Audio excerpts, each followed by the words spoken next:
오늘 아침 우리 같이 묵상하면서 은혜 나누실 하나님의 말씀은 구약성경 민수기서 11장 4절로 6절 말씀입니다. 그들 중에 섞여 사는 다른 인종들이 탐욕을 품음에 이스라엘 자손도 다시 울며 이르되 누가 우리에게 고기를 주어 먹게 하랴. 우리가 애굽에 있을 때에는 값없이 생선과 오이와 참외와 부추와 파와 마늘들을 먹은 것이 생각나거늘 이제는 우리의 기력이 다하여 이 만나 외에는 보이는 것이 아무것도 없도다 하니. 아멘. 성도 여러분, 드디어 이스라엘 백성들이 11개월 여간의 시내 광야에서의 시간이 다 마무리되고 그들은 보무도당당하게 시내 광야를 떠났습니다. 아론의 자손인 제사장들이 나팔을 불면 레위인들이 성막을 메고 여호와의 명령을 따라서 앞으로 나아가기도 하고 멈추기도 한 것입니다. 민수기 1장은 하나님께서 모세에게 이스라엘 각 지파별로 20세 이상 된 자, 다시 말해 싸움에 나갈 만한 모든 자의 수를 계수하라 하시고 각 지파의 우두머리를 정해주심으로 시작하고 있습니다. 그리고 성막을 중심으로 각 지파의 위치를 정하시고 역할을 맡기셨으며 두 번째 유월절을 지키게 하신 것입니다. 유월절을 지키는 이스라엘 백성들은 출애굽할 당시를 떠올렸을 것입니다.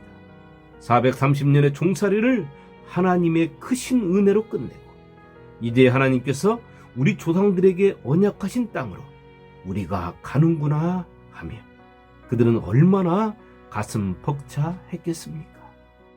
그러한 가슴 벅참을 유월절을 지키는 그 순간에도 느꼈을 것입니다. 출애굽할 때 정신없이 쫓기며 지켰던 첫 번째 유월절과는 달리 이제는 하나님의 임재하심 속에 성막에서 모든 것을 갖춘 채 유월절을 지키니 그들의 뿌듯한 마음도 감동도 대단했을 것입니다. 모세가 이스라엘 자손에게 명령하여 유월절을 지키라 하매 그들이 첫째 달 14째 날 해질 때에 시내 광야에서 유월절을 지켰으되 이스라엘 자손이 여호와께서 모세에게 명령하신 것을 다 따라 행하였더라. 민수기서 9장 4절로 5절 말씀입니다. 이스라엘 백성들의 자부심도 대단했을 것입니다. 그들이 성막을 세웠을 때 구름이 성막을 덮고 밤에는 불 모양 같은 것이 성막 위에 나타나서 아침까지 있었으니 말입니다. 그리하여 매일 낮에는 구름이 성막을 덮고 밤에는 불 모양이 성막 위에 떠서 머물렀습니다. 그리고 이스라엘 백성들은 하나님의 명령을 따라서 시내 광야를 떠난 것입니다. 성경은 그 장면을 이렇게 기록하고 있습니다. 둘째 해 둘째 달 20날에 구름이 증거의 장막에서 떠오르매 이스라엘 자손이 시내 광야에서 출발하여 자기 길을 가더니 파란 광야에 구름이 머무니라. 민수기 10장 11절로 12절 말씀입니다. 성도 여러분, 얼마나 영광스럽고 장엄한 광경입니까? 이 광경을 바라보면서 이 자리에 참여한 사람이라면 누구라도 그 순간은 진정 감동과 감격에 휩싸였을 것입니다. 이 모습을 출애굽기에서 한 번 더 살펴보겠습니다. 낮에는 여호와의 구름이 성막 위에 있고 밤에는 불이 그 구름 가운데 있음을 이스라엘 온 족속이 그 모든 행진하는 길에서 그들의 눈으로 보았더라. 출애굽기 40장 26절 말씀입니다. 그러나 오늘 우리가 읽은 말씀을 보면 과연 이들이 누구인가? 이들이 진정 감동과 감격에 쌓여 영광스럽고 장엄한 광경을 바라봤던 자들인가? 하면서 내 자신이 의심스러울 정도로 오늘 말씀 속 이들의 모습이 이해되지 않으며 너무나 저급한 행동과 모습 앞에 실망을 금할 수 없는 것입니다. 마치 군대를 지휘하는 장군이 높은 말 위에 앉아서 화려한 장식의 칼집에서 칼을 빼서 진격 앞으로 했는데 칼집에서 뽑은 칼이 햇빛에 반사되어 그 위용을 드러낼 줄 알고 모두들 바라보는데 뽑혀진 칼이 다 끊어지고 칼 손잡이에 겨우 남아있는 칼이라고 한다면 그 칼을 보고 진격하려던 군사들이 사기가 완전히 꺾이는 것처럼 하나님으로부터 율법과 성막과 제사법을 받고 각 지파의 우두머리가 정해지고 각 지파의 역할을 부여받아 하나님의 역사를 이루기 위하여 하나님의 임재하심으로 하나님의 명령을 따라서 출발한 그들이 지금 하나님 앞에서 우리에게 하나님의 거룩한 백성의 모습이 아닌 세상 사람들의 모습을 보여주고 있는 것을 볼 때 우리는 이것을 어떻게 받아들여야 하느냐 하는 것입니다. 오늘 말씀 속에 드러나는 아름답지 못한 이스라엘 백성들의 두 가지 모습을 살펴보겠습니다. 첫 번째는 다른 인종에게 휘둘렸다는 것입니다. 하나님께서 이스라엘 백성들을 당신의 백성 삼아 그들에게 주신 사명의 한 가지가 무엇입니까? 그것은 하나님을 모르고 믿지 않는 사람들에게 이스라엘 백성들이 그들 앞에서 하나님의 말씀과 뜻을 따라 사는 삶을 보여줌을 통해서 그들을 하나님 앞으로 돌아올 수 있도록 하게 하는 것입니다. 그 이스라엘 백성이 오늘 자신들의 사명을 망각하고 자신들이 부리는 인종들의 불평과 불만에 휘둘려 그들의 말에 동조하고 하나님을 원망한 것입니다. 하나님께서 이스라엘 백성들에게 분명히 말씀하셨습니다. 너희가 이 모든 법도를 듣고 지켜 행하면 내 하나님 여호와께서 내 조상들에게 맹세하신 언약을 지켜 내게 인애를 베푸실 것이라.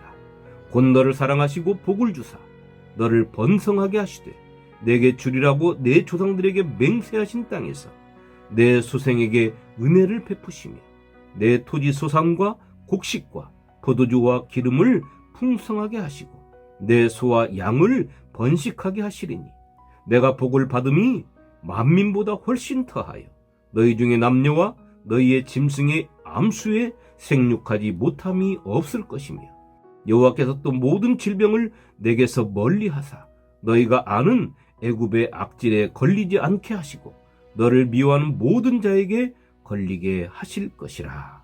신명기 7장 12절로 15절 말씀입니다.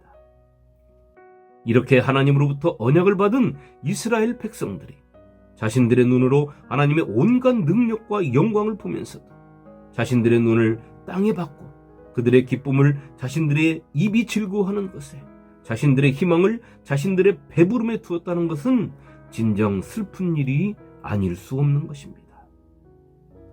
두 번째는 이스라엘 백성들이 하나님을 만홀히 여긴 것입니다. 그들이 이렇게 말합니다. 누가 우리에게 고기를 주어 먹게 할 것인가? 우리에게는 만나밖에 없도다. 성도 여러분, 이스라엘 백성들의 이 말이 이해되십니까? 이 말씀을 읽다 보면 마음속에서 불덩이가 치밀어 오르지 않습니까? 그런데 이들의 모습이 우리의 모습인 것입니다. 이들과 한치도 다름이 없고, 아니 이들보다 더하는 모습이 우리의 모습일 것입니다. 누가 우리에게 고기를 주어 먹게 할 것인가? 이 물음은 하나님을 무시하는 말입니다. 하나님의 인도하심을 따라 가고 있는 자들이 자신들을 인도하시는 하나님을 무시한 것입니다. 하나님의 권능을 비꼬고 있는 것입니다. 우리에게는 만나밖에는 없다 하는 이 말의 의미는 무엇입니까? 하나님께서 주시는 것으로는 만족하며 살 수 없다고 하나님께 항변하는 것 아니겠습니까? 세상의 것들도 있어야 한다는 것입니다. 하나님의 뜻만 따라서 살 수 없고 자신들의 뜻도 펼치며 살겠다는 것입니다. 하나님께서 다양한 것으로 자신들의 입맛을 맞춰주시라는 것입니다. 하나님을 믿고 따르지만 세상 속 다양한 것들도 우리가 즐기면서 따를 수 있게 해달라는 것입니다. 그렇게 이스라엘 백성들은 통곡하며 하나님께 이렇게 부르짖었습니다. 우리가 애굽에 있을 때에는 값없이 생선과 오이와 참외와 부추와 파와 마늘들을 먹은 것이 생각나거늘. 성도 여러분, 이들의 말처럼 정말로 그들이 애굽에서 값도 치르지 않고 생선도 먹고 오이도 먹고 멜론도 먹고 부추도 먹고 양파도 먹고 마늘도 먹었습니까? 매일 노예처럼 허덕이면서 살아온 자들이 말입니다. 우리는 어떻습니까? 이스라엘 백성들보다는 조금은 양심적입니까? 가만히 생각해 보니 이스라엘 백성들이 해도 너무한 것 같습니까? 나는 그 정도는 아닙니까? 우리 주님도 당신의 제자들에게 그리고 성도인 우리에게 분명하게 말씀하셨습니다. 그런즉 너희는 먼저 그의 나라와 그의 의를 구하라. 그리하면 이 모든 것을 너희에게 더하시리라. 우리 주님이 이 말씀을 하실 때 주님께서 전지전능하신 하나님의 모습으로 제자들과 우리들에게 하신 말씀이 아닙니다. 우리와 똑같은 육체를 입으시고 때가 되면 배가 고프시고 많이 걸으면 피곤해하시고 밤이 되면 주무셔야 하는 우리와 똑같은 육체, 똑같은 심정을 갖고 하신 말씀입니다. 그런 주님께서 우리에게 먹고 마시고 입고 자야 할 거처가 필요하고 생활하는 데 드는 모든 것들이 필요한 줄을 모르시고 하신 말씀이 아닌 것입니다. 택함을 받고 구별되고 부르심을 받아 하나님의 백성으로 자녀로 삼은 자들은 삶의 우선순위가 세상 사람들이 추구하는 것과는 달라야 함을 제자들과 우리에게 가르쳐 주시고 계신 것입니다. 성도인 우리가 세상 사람들과 다른 것은 우리가 추구하고 찾는 것이 다른 것입니다. 예수를 주님으로 믿으면서 세상 사람들과 똑같은 생각을 하고 똑같은 방법으로 똑같은 것을 추구하고 산다면 누가 그를 보고 예수 믿는 사람이요? 하나님께 택함을 받은 사람이라고 말하겠으며 그에게서 무엇을 보면서 하나님을 발견하고 또 그를 따라서 하나님을 믿고 싶은 마음이 일어나겠습니까?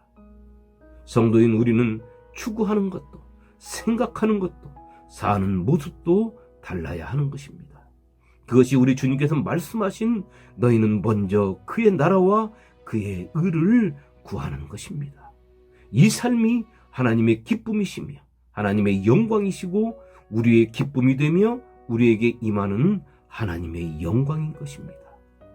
그 삶에 무슨 세상의 괴로움이 고개를 들이밀 수 있겠습니까?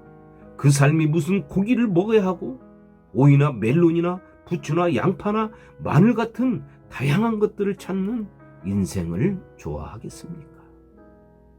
성도 여러분, 오늘 하루 이스라엘 백성들보다 훨씬 더 큰 복을 받은 사람으로서 진정 하나님의 나라와 의를 구하며 세상 속 나의 삶이 번잡해지지 않도록 말씀으로 내 욕심의 몸뚱이를 쳐서 복종시키고 전지전능하신 하나님을 바라보며 쓸모없는 생각을 쓰레기통에 던져버리고 담백하고 순결한 모습으로 주님의 손을 잡으시기를 우리를 구원하신 예수님의 이름으로 축원합니다. 아멘.